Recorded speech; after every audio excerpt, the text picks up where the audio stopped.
Agora sobre um outro tema, sobre saúde. Todo dia 2 de abril é celebrado o Dia Mundial de Conscientização do Autismo. A data, estabelecida em 2007, tem por objetivo informar a população sobre o autismo e assim reduzir ou aniquilar, Bom seria se não existisse a discriminação e o preconceito que cercam as pessoas afetadas e também as famílias por esta síndrome neuropsiquiátrica. Os transtornos do espectro autista englobam uma série de diferentes apresentações do quadro, que tem em comum limitação na comunicação, na interação social e nos comportamentos repetitivos e também restritos aos interesses de quem é autista. A repórter Jéssica Cruz, ela foi até a casa de uma pessoa, de uma família que convive com essa situação e a reportagem completa você vai assistir agora, aqui na tela do Balanço Geral Manhã. Ramiro de Paula tem 35 anos. Ele é um gigante, não só porque tem 1,80 m de altura, mas pela força que carrega dentro de si.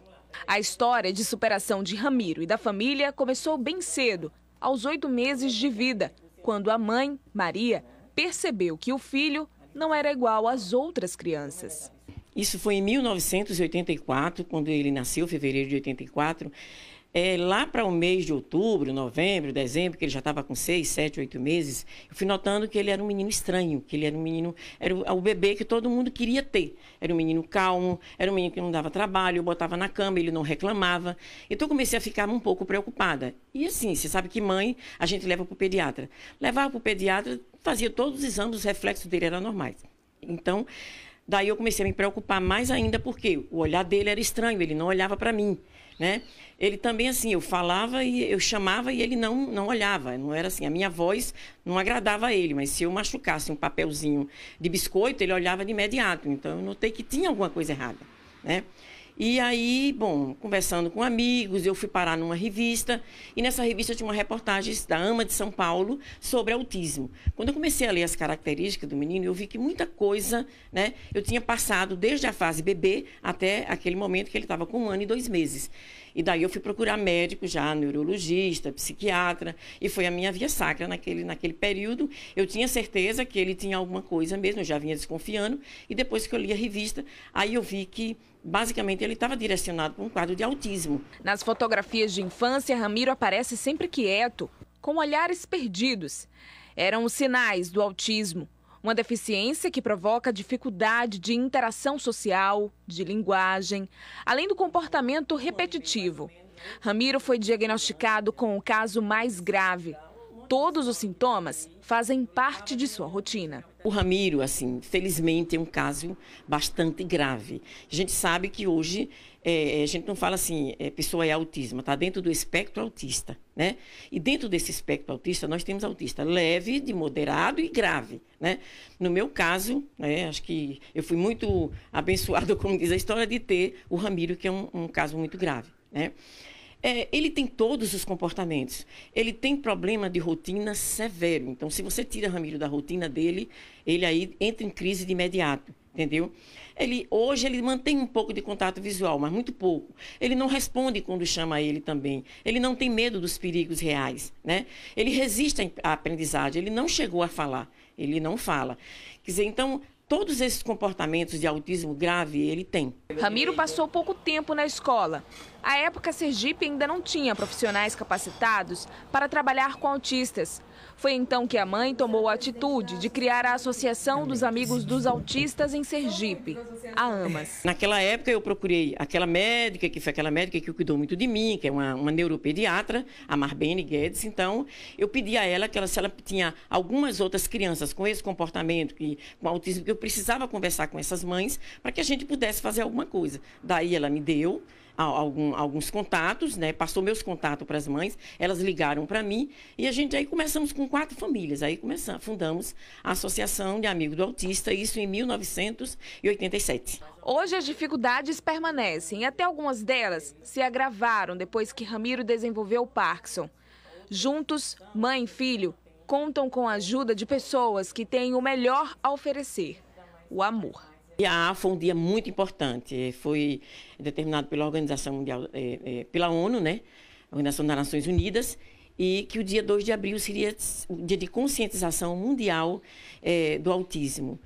É uma forma da gente, assim, realmente, assim, nós não queremos que eles sejam discriminados, nós queremos que eles vivam na sociedade, que as pessoas aprendam a conviver com a pessoa com autismo, que as pessoas entendam que naquele momento, até no momento das crises, no momento de birra, ou em qualquer outro momento, que eles estejam com comportamentos inadequados, que as pessoas passem a entender, e no lugar de olhar ou criticar, como a gente vê muitas vezes, que essa pessoa passe a chegar junto daquela mãe e ajudar. Precisa de ajuda? E a mãe vai dizer que precisa de ajuda, sim. Né? É uma questão também de conscientização ao poder público, nas 3 esferas, tanto federal como municipal, como estadual, que essas mães precisam de ajuda, esses meninos precisam de atendimento. A escola, hoje, com a Lei Brasileira da Inclusão, as escolas são obrigadas a aceitar qualquer criança com autismo em sala de aula. Só que, assim, eles vão crescendo, eles vão ficando adultos, eles aprendem muito pouco, a maioria deles, né? Estacionam. E quando chega na fase adulta, esses meninos não têm atendimento. Hoje eu digo assim, aqui na nossa cidade, no nosso Brasil, o autista adulto está pedindo socorro. O amor, né, gente? Como a própria entrevistada falou aí, transforma. Mas o preconceito, ele tem que deixar de existir. A gente continua falando sobre o autismo, né, aqui no estúdio do Balanço Geral Manhã, com a psicóloga Angélica Piovesan. Bom dia, seja bem-vinda aqui ao Balanço Geral Manhã.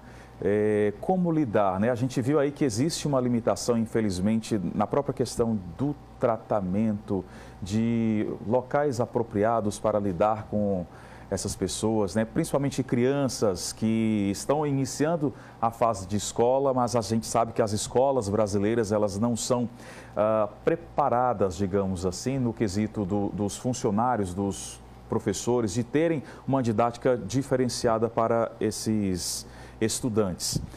A primeira pergunta, acredito que é também a dos pais, né? O que fazer nessa hora, onde colocar meu filho para estudar? Bom, primeira coisa, a gente pode pensar que é necessário saber qual é o nível desse autismo. Porque na reportagem é trazido um rapaz que ele tem um nível mais grave, mais severo, então ele acabou indo para uma instituição especializada. Mas as crianças com nível leve e nível moderado, elas estão nas escolas regulares. Então, as escolas, como ela trouxe a questão da lei, a lei possibilita dar esse direito para que elas estejam nessa escola regular. Então, as famílias precisam matricular esses seus filhos e buscar os direitos que elas têm nessa adaptação, nessa inclusão na escola.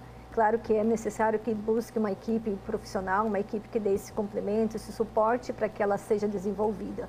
Mas é inserir nos meios regulares, é uma das melhores formas de poder desenvolver essa criança, esse adolescente com autismo. Essa questão de comportamento, por exemplo, às vezes o pai não é instruído e isso não pode, acaba fazendo aquela limitação um tanto quanto severa, digamos assim, para o comportamento, para os padrões das pessoas que são acometidas por essa situação de autismo. Qual seria a melhor estratégia para negar ou permitir, claro, a depender do grau, como a senhora explicou agora há pouco?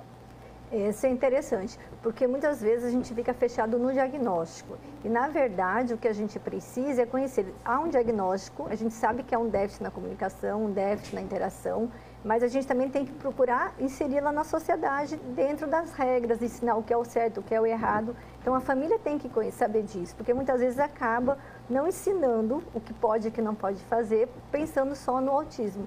E eles aprendem, eles desenvolvem, eles fazem todas as outras coisas, como as outras crianças também. É interessante a gente poder pensar que dentro de uma dificuldade, eles têm outros potenciais, que é algo que a gente acaba também não falando muito quando se fala do autismo. Então, a gente tem que ver que ela trouxe ali um caso de uma comorbidade, que é um caso mais grave, que vem junto com o Parkinson, mas a gente também tem a dupla excepcionalidade que a gente chama, que são aquelas pessoas que têm o autismo junto com altas habilidades. Então, eles têm um potencial muito alto, eles são muito bons em alguma área e que muitas vezes eles não são identificados por isso. E eles acabam sendo tratados só como autistas e não desenvolvem essa potencialidade. que é o que a gente tem, como você falou, assim, onde levar, o que fazer. Então, primeiro inserir nas escolas, mas nós também temos lá na Universidade de Tiradentes um projeto de extensão em que a gente trabalha com pessoas com indicativos de altas habilidades. E nós temos crianças com diagnóstico de autismo também, junto com essas outras crianças. Então, é uma forma da gente poder desenvolver esse potencial que eles têm. Então, independente deles serem autistas ou não, eles são muito bons em algumas outras áreas. Então, nesse contato com essas outras crianças, nós temos identificado que eles estão melhorando, desenvolvendo cada vez mais essas habilidades que eles são muito bons. Então, isso também é importante.